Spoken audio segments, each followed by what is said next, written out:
अब से कुछ घंटे बाद वो होने जा रहा है जिस पर पूरी दुनिया की निगाहें टिकी हैं। अमेरिका के अलास्का में डोनाल्ड ट्रंप और रूस के राष्ट्रपति पुतिन की महामुलाकात होने वाली है। दोनों नेताओं की ये बैठक यूक्रेन जंग को रोकने पर हो रही है, लेकिन क्या ट्रंप की शर्तों को पुतिन मानेंगे, ये बड़ा सवाल है।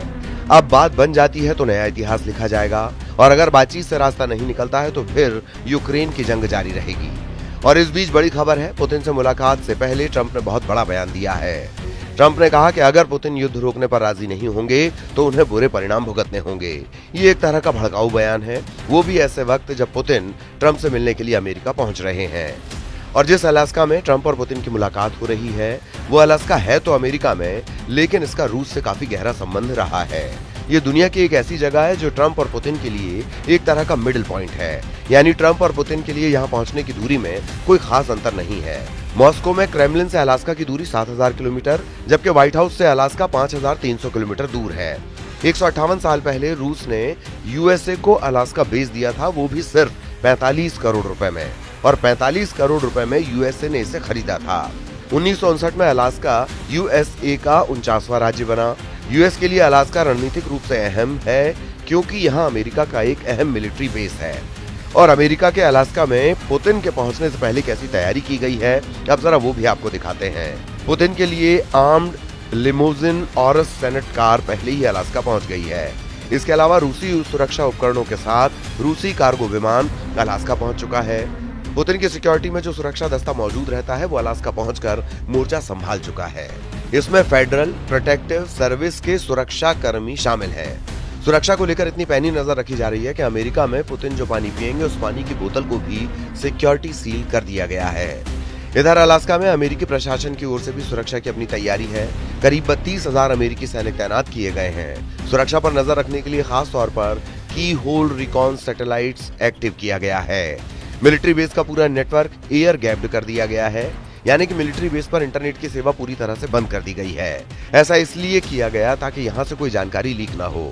इतना ही नहीं, करीब 300 किलोमीटर के दायरे तक नो फ्लाइंग जोन घोषित किया गया है। ट्रंप और पुतिन की मुलाकात पर दुनिया की नजरें। क्या अलास्का में मुलाकात से पिघलेगी रिश्तों पर जमी बर्फ?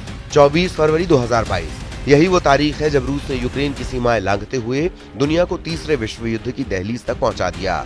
तब से लेकर अब तक हजारों जानें जा चुकी हैं, करोड़ों लोग विस्थापित हो चुके हैं और वैश्विक अर्थव्यवस्था गहरे संकट से जूझ रही है। इसी पृष्ठभूमि में आज अलास्का की ठंडी बर्फ पर दुनिया की सबसे गर्म राजनीतिक जंग लड़ी जाने वाली है, बातचीत की जंग। अमेरिका के राष्ट्रपति डोनाल्ड ट्रंप और रूस के राष्ट्रपति व्लादिमीर पुतिन आमने सामने बैठेंगे। ट्रंप का दावा है कि पुतिन एक डील के लिए तैयार हैं, जबकि पुतिन अमेरिकी राष्ट्रपति की कोशिशों को ऊर्जावान और सच्ची बता चुके हैं। लेकिन सवाल तो ये है कि क्या ये मुलाकात सिर्फ कैमरों के लिए होगी या वाकई दुनिया को युद्ध से निकालकर शांति की राह पर ले जाएगी। अलास्का में हो रही इस शिखर बैठक की अहमियत सिर्फ रूस यूक्रेन युद्ध तक सीमित नहीं है। ये मुलाकात अमेरिकी रूस संबंधों के भविष्य की दिशा भी तय कर सकती है। ट्रंप ने साफ कहा है कि अगर वे राष्ट्रपति न होते तो पुतिन पूरे यूक्रेन पर कब्जा कर लेते। उनके मुताबिक इस मुलाकात का मकसद अगली और असली बैठक के लिए मंच तैयार करना है, जिसमें यूक्रेन के राष्ट्रपति व्लादिमीर ज़ेलेंस्की और शायद कुछ यूरोपीय नेता भी शामिल होंगे। अमेरिका में इस बैठक को कूटनीतिक सफलता के रूप में पेश किया जा रहा है, जबकि यूरोप और यूक्रेन में इसे शक की निगाह से देखा जा रहा है, क्योंकि असली चुनौती यह है कि क्या पुतिन अपनी सैन्य रणनीति में बदलाव करेंगे या ये मुलाकात सिर्फ समय खरीदने का एक और तरीका होगी। भारत के लिए भी अलास्का में हो रही ये मुलाकात बेहद अहम है। रूस भारत का पारंपरिक रणनीतिक साझेदार रहा है, जबकि अमेरिका को भारत और रूस का यही साथ अखर रहा है। अमेरिका को लगता है कि रूस से तेल खरीदकर भारत उसकी नीतियों को ठेंगा दिखा रहा है, और इसी वजह से पुतिन यूक्रेन के खिलाफ लगातार जंग को आगे बढ़ा रहे हैं। यही वजह है कि अमेरिका ने अपनी टैरिफ नीति को भारत के खिलाफ सख्त किया है। अगर ट्रंप और पुतिन के बीच कोई ठोस समझौता होता है तो इससे ऊर्जा बाजार स्थिर हो सकता है और भारत को सस्ते तेल की आपूर्ति में फायदा मिलेगा। ट्रंप अपनी टैरिफ पॉलिसी को भी बदल सकते हैं। दूसरी ओर अगर बैठक विफल होती है तो युद्ध की आग और भड़क सकती है, क्योंकि ट्रंप इस बातचीत से पहले ही रूस को धमकी दे चुके हैं। इस ठंडी हवा में बह रही गर्म राजनीति ने पूरी दुनिया का ध्यान यहाँ खींच लिया है। अब नजरें इस पर हैं कि क्या मुलाकात से शांति की बर्फ जमेगी या तनाव की बर्फ पिघलकर फिर से भीषण युद्ध की धाराओं में बदल जाएगी।